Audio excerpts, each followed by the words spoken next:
When I was in my 20s, I could give it to you back to back to back just how you wanted it. Sure. As you get older, it gets harder and harder for you to summon it up every single night. For a dunk during a timeout and actually went fully in through the hoop. This is... Yo, what's up, YouTuberverse? It's your boy RB back again for another one. Bronny James suffered cardiac arrest on the court at practice yesterday. Austin Rivers calls out star players, and The Ringer came out with their top 125 NBA players list. We're going to dive into all this right now. Nuance Machine, episode 44. Let's kick it. All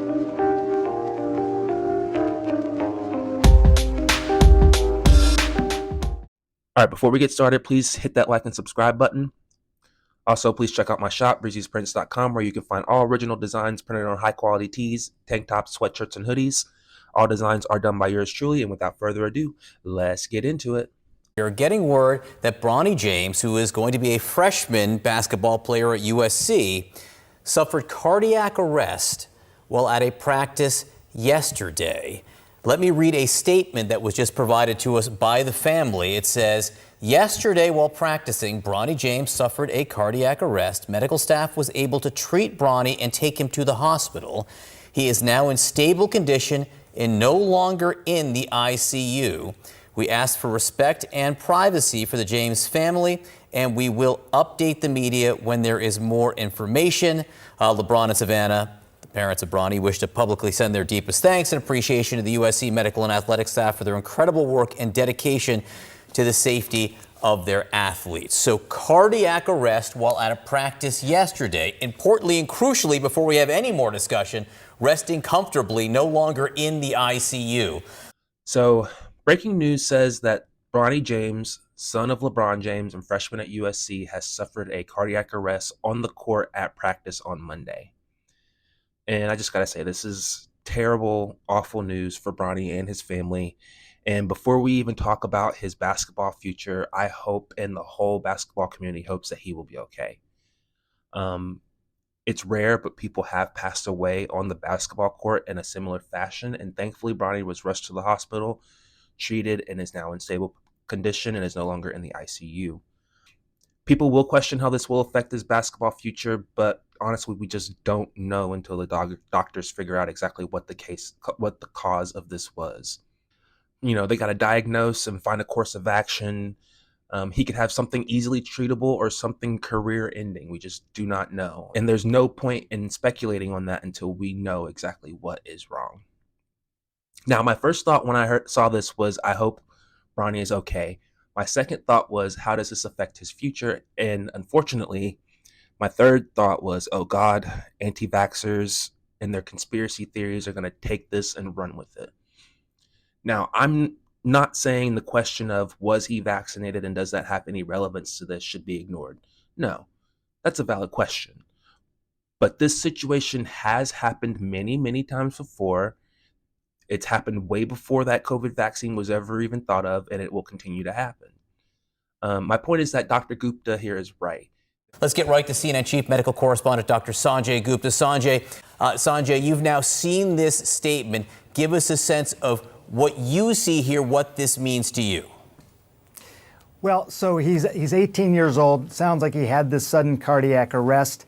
There was a very fast, it sounds like, resuscitation, taken to the hospital. But as you point out, given the fact that he was in the intensive care unit, but was then able to leave the intensive care unit and is on a general care floor, that is obviously the most important sort of headline there. Obviously, the cardiac arrest, what exactly triggered that, what caused that, that's what the doctors are going to be sort of investigating over the next several days. This is rare. We know that a few thousand people who are young athletes do suffer sudden cardiac arrests every year. There's all sorts of different reasons that can happen, electrical abnormalities of the heart.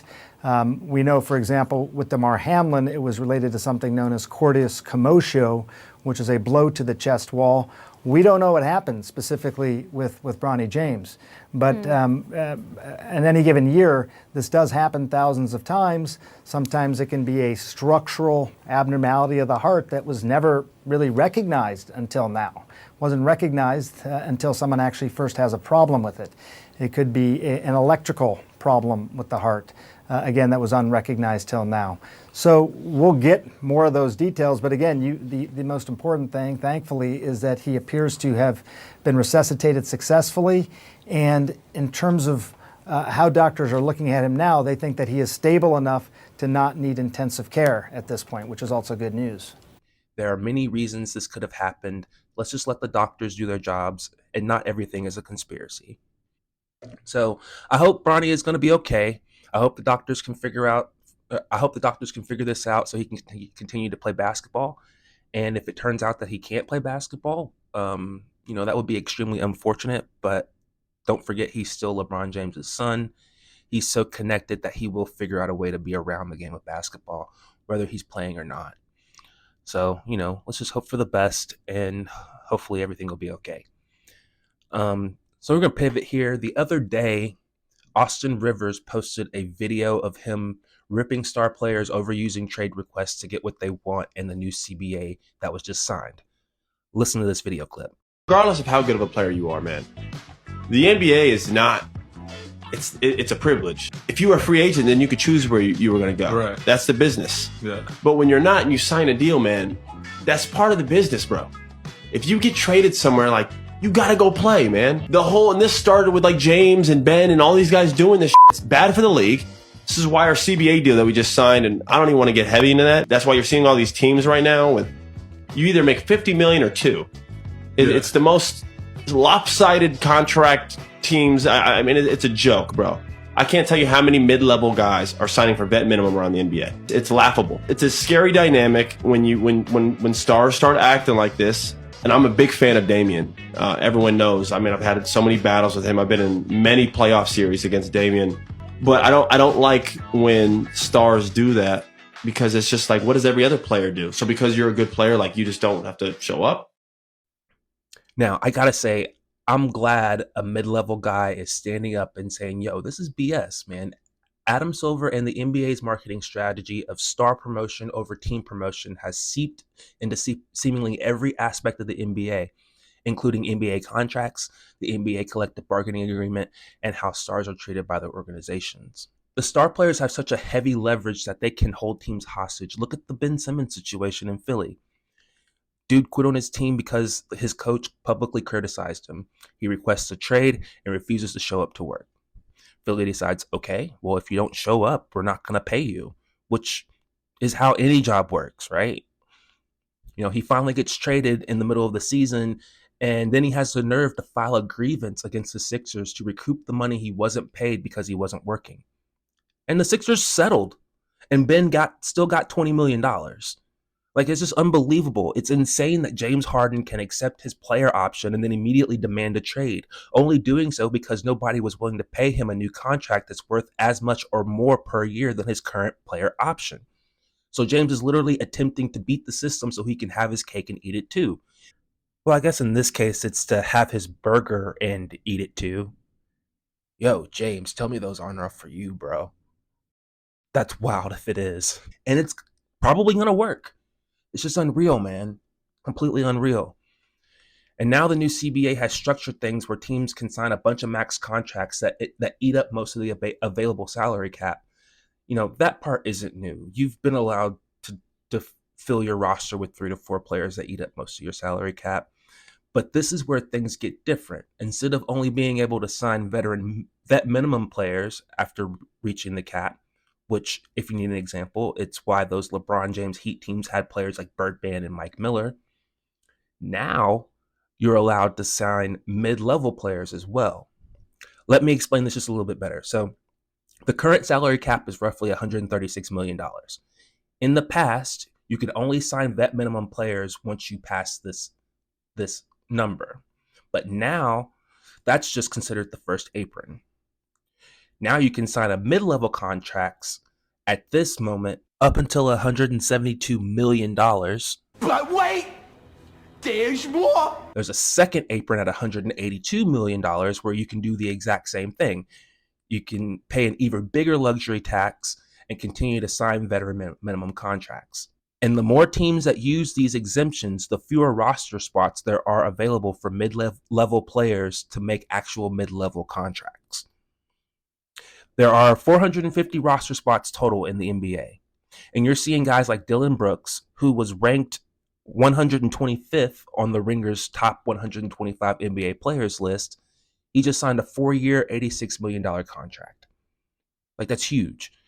But if you're a player 150 on that list, let's just say hypothetically, because they didn't extend that list that far, but let's say they hypothetically did extend the list that far. Does player 150 come anywhere close to earning what Dillon Brooks gets? Hell no. Hell no. No. That's exactly what Austin Rivers is talking about. You want an example? Look, I hate to break this down in just stats, but let's look at some stats here. Dillon Brooks is ranked 125th on the Ringers list. He averaged 14 points, 3 rebounds, 2.5 assists a game. Malik Beasley is not on this list at all. But if they hypothetically extended the list, he would be somewhere in the 150 to 200 range, probably. Malik Beasley averaged 11 points, 3 rebounds, 1 assist a game. So he scores a little bit less than Brooks. Statistically isn't quite as good of a passer, but Beasley does shoot a better 3-point percentage, and both guys average about a steal a game. He signed a contract for, wait for it, 1 year, $2.7 million. Like a complete steal for a player that gives you similar production to a Dillon Brooks at a 10th of the price. Now, look, I'm definitely not taking the Ringers rankings at heart here. I definitely want to take a dive into that next. But this is a perfect example how top-heavy NBA contracts are. And the players that benefit the most are the top 125 in the league. And who are these top 125 players? Well, let's take a look. So the Ringer came out with their list of their 125 best players in the NBA, and we're going to take a look at where I agree, where I disagree, and where I think they're absolutely nuts. So first they got Jokic at 1. How can you disagree with that? Guy's a walking triple-double, is skilled all around the game. They got Steph at 2 and Giannis at 3. Now, I don't want to nitpick, but I would personally flip these just because of Giannis's age and his potential to get even better than what he is right now. Steph is amazing, best shooter of all time, but he is 35 years old, and we know exactly what Steph is. I hate to sound salty or sound like I'm hating, but Steph isn't getting any better. He's not getting any younger. So if Giannis is able to continue to develop even more, he will be at that number 1 spot, hands down. Then you got KD at 4. Obviously, I don't think KD should be at 4. No shade to KD. Actually, you know what? All the shade to KD. Look, KD might be the best plug-and-play player in the NBA, meaning he literally fits on any team in any situation because of his size and his ability to shoot. But in my opinion, he just doesn't unlock his full defensive potential with his size. And I would rather have Jason Tatum than KD, to keep it real with you. And he's 6 on the list, with Embiid at 5 and Luka at 7. Now, I think 5 is a good spot for Joel. Luka at 7, decent spot. Kawhi Leonard at 8. Yo. Like maybe 2 or 3 years ago, I would completely agree with this. But now? And look, I love me some Jimmy Butler. I love me some Jay Butt. But 9 is a little bit high for me for him as well. And it's funny. It's like the people who made this list had the complete opposite thought process when it came to ranking Jimmy Butler and Kawhi Leonard. Kawhi hasn't really done much in the past couple seasons because of his injuries and load management and blah, blah, blah. But they remember how dominant he was with the Raptors and the Spurs, and that's still weighing heavy in on this equation. While Jimmy Butler leading the Heat to the finals the past season is what catapults him this high on the list. And it's just kind of funny to see how like that "what have you done for me lately" mentality applies to one but not the other. Then you have Anthony Davis at 11, probably a little high for me, but LeBron at 12 is just damn right disrespectful, man. Disrespectful. LeBron averaged 29 points per game on 50% shooting, 8 rebounds, and 7 assists last year. the guy is just a walking model of consistency. Like, he's guaranteed to give you 27, 7, and 7 every season for the past 20 seasons. And until he doesn't give me 27, 7, and 7, I'm not going to believe that he won't give me 27, 7, and 7. Did that make sense? I don't know. Did I say there's too many negatives there? My point is that until LeBron James averages start really dipping off, I think 12 is just really, really too low for him. Then you have Shai Gilgeous-Alexander at 13. It's probably about right. I will say that SGA averaged 31 points a game last year. So if he does that again this coming season, he will definitely be in the top 10 for me. And then we have a bunch of guards that all play similar styles on the offensive end. We have Dame at 14, Donovan Mitchell at 15, Jamal Murray at 16, De'Aaron Fox at 17, Ja Morant at 18, and James Harden at 19.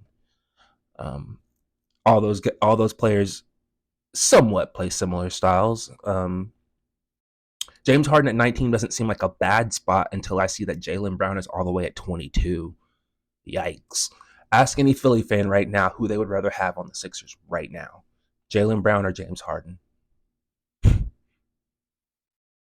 They might laugh at you because the answer is obviously Jaylen Brown, although that contract he just signed, that $300 and some odd million contract, might be enough to say nah.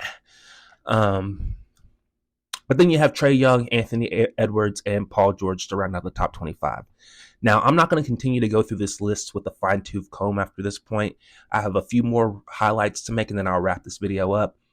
Zion at 30 seems a little high to me, considering how many games he's actually played. And I love me some Draymond, but Mr. Triple Single at 34 is kind of laughable. I understand he has a huge impact, but at 34, really? And then you have the nerve to put Kyrie Irving at 40. Oh, damn, that's disrespectful. Oh, my gosh. Kyrie has the best handle in the league, man. If you want to say that his off-the-court issues is what brings him down a rank, that's kind of crazy. You know, why does him missing games affect Kyrie's ranking, but not Zion's or Anthony Davis's or Kawhi at 8? Kawhi at 8, you got Kyrie at 40. Wow. And then we got the Tyrese Maxey disrespect. Tyrese Maxey is already an elite shooter from 3. He shoots 43% from 3. Like, he's one of the best shooters in the NBA right now. Right now. He's one of the 3 fastest guys with the ball in his hands in the league. The only dudes that may be faster with the ball are De'Aaron Fox and Ja Morant. Maybe Kyrie can compete in that category. But neither Ja Morant or De'Aaron Fox are anywhere close to Maxey's elite three-point shooting. And look, I know I'm biased. I'm pointing it out right now. I'm a Kentucky fan and I'm a Sixers fan. So Maxey is definitely one of my favorite players in the league. But I just feel like he gets overshadowed by Joel and James Harden and definitely doesn't deserve to have players like Fred VanVleet ranked ahead of him. It's absurd. And then we got Derek White ranked 68 with his Muppet hair and his 12 points and 4 assists a game, being ranked ahead of the 20 points, 6 assists a game on 39% three-point shooting of CJ McCollum. They got CJ McCollum ranked 80th. 80th. Like, that's disrespectful. Yeah, Derek White is a great defender, but does his defense make up for 8 points and 2 assists per game? I don't know about that. But, yeah, you guys get the point. The list isn't perfect at all. But I want to know, what do you guys think about this list? Here is my list. You guys can take a look over it. My top 25 here. Let me know if you have any grievances, questions, comments, concerns. Anyway, that's going to be all for this one, guys. I'll see you on the next one. Can't wait. Love you guys. Peace. Dark side, light this bitch up.